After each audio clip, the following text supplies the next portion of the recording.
Hey guys, Mazzetto here, formerly known as Legends. Real quick, if you enjoyed the video, be sure to like, comment, and subscribe to the channel. And if you want to help me achieve my dream of quitting my job so I can stay home all day sitting on my butt, making videos and playing games, I'll leave a link to my Patreon page in the description below.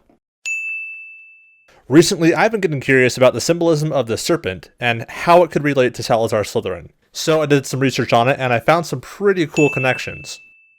Today we are going to look at the symbolism of the serpent, what it means, and why Rowling may have chosen to use it to represent Salazar Slytherin, Slytherin House, and what it might be able to tell us about Salazar Slytherin's character. The serpent is one of the oldest mythological symbols there is. It's been used in a bunch of the oldest rituals that we have record of, representing both good and evil at the same time.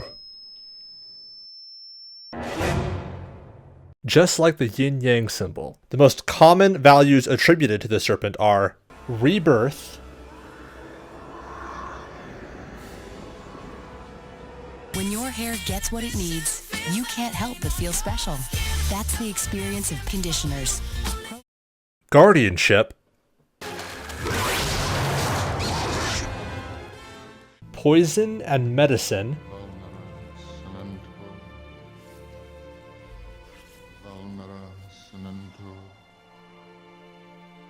then there's vengefulness and vindictiveness. My father was a great man. Your father was a swine. Potato! Starting with rebirth, the whole rebirth idea comes mainly from the way snakes shed their old skin and are reborn in their new skin. It's symbolic of rebirth, immortality, and healing. So, as we all know, Voldemort was obsessed with immortality. And in the fourth book, we see his actual rebirth. We can also see a metaphorical transformation, or rebirth, from other Slytherins. For example, Draco and Snape. Both have a dark past, and both ended up having a change of heart later in life. The serpent is sometimes known as the evil guardian of paradise. And some rituals refer to the serpent as the guardian of the secrets of one's inner strength. Now, this whole guardian thing seems to have come from when some of the more dangerous kinds of snakes prefer to stand their ground when threatened as opposed to slither away. Which is why they'll have statues of snakes in front of various temples and different kinds of sacred places around the world. The snakes are guarding those sacred places. Now, a lot of you already know about my theory on why Salazar Slytherin chose to create the Chamber of Secrets. And for those of you who haven't seen that video yet, I will leave a link to it in the description below. But basically, there is reason to believe that the basilisk was placed in Hogwarts to protect against perceived threats, like mudbloods. Oh. Mudbloods. I said the word, the big one, the queen mother of dirty words. What did you say? That's what I thought you said. You know Mazzetto. what you said. No, what? I'll tell you what he said. Ready?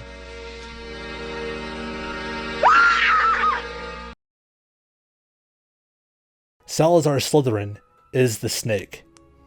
I think he saw himself as a protector of Hogwarts when he created the Chamber of Secrets. He was protecting his own. He was protecting the school, the place that he loved. He was protecting his paradise. So serpents are usually connected with both poison and medicine. They are the masters of both taking life and saving life. You see, a snake's venom can be used to poison and to kill. And on the flip side, there are a lot of medical uses for snake venom that are used to save life. As an example, snake venom can be used to create antivenom, which is used to cure someone of that same snake's own bite. So let's see if we can make some connections with this to characters in Harry Potter. So Harry uses Snape's spell, Sectum Sempra, and does life-threatening damage to Malfoy. Then, Snape, who again was the inventor of that spell, comes to heal him.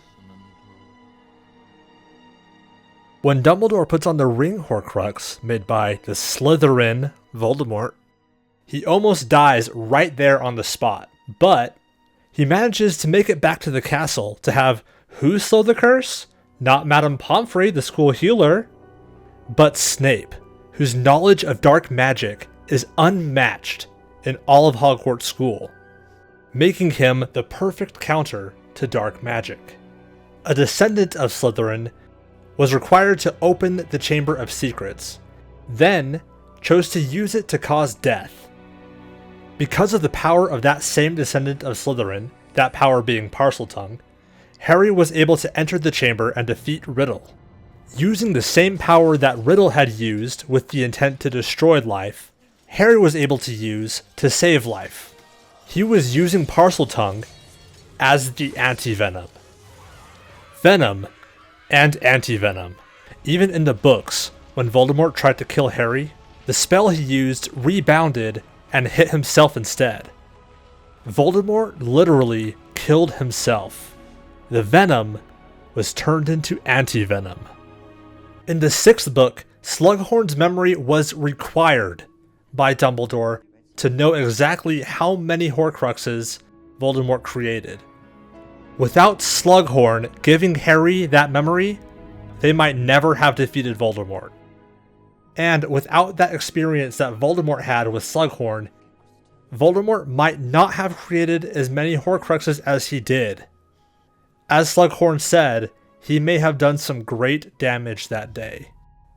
Yet another case of a Slytherin being required to repair the damage of a Slytherin.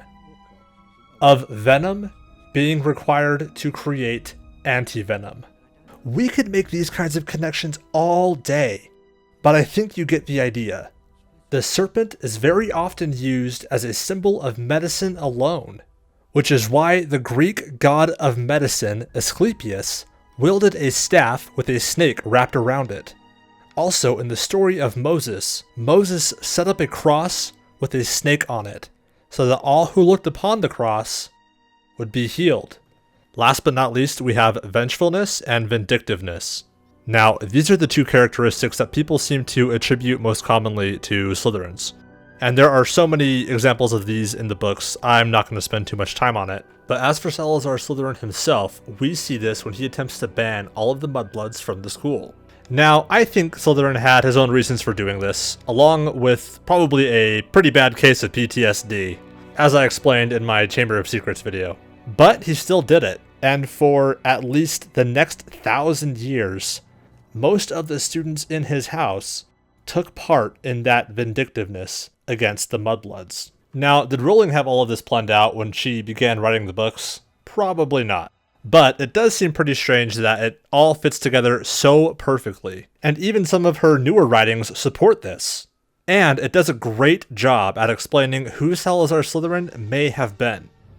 By the Slytherins, he could be seen as a symbol of rebirth, of renewing oneself, expert at taking life and delivering it back. The evil guardian of paradise, the vicious, ruthless defender of sacred places.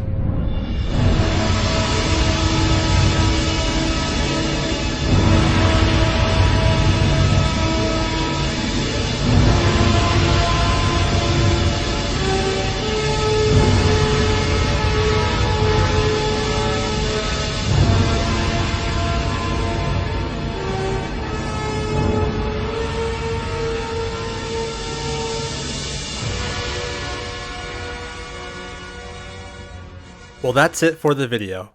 I really hope you enjoyed it. Remember to like the video if you enjoyed it and feel I deserve it. If you'd like to be updated when I come out with new content, consider subscribing to the channel.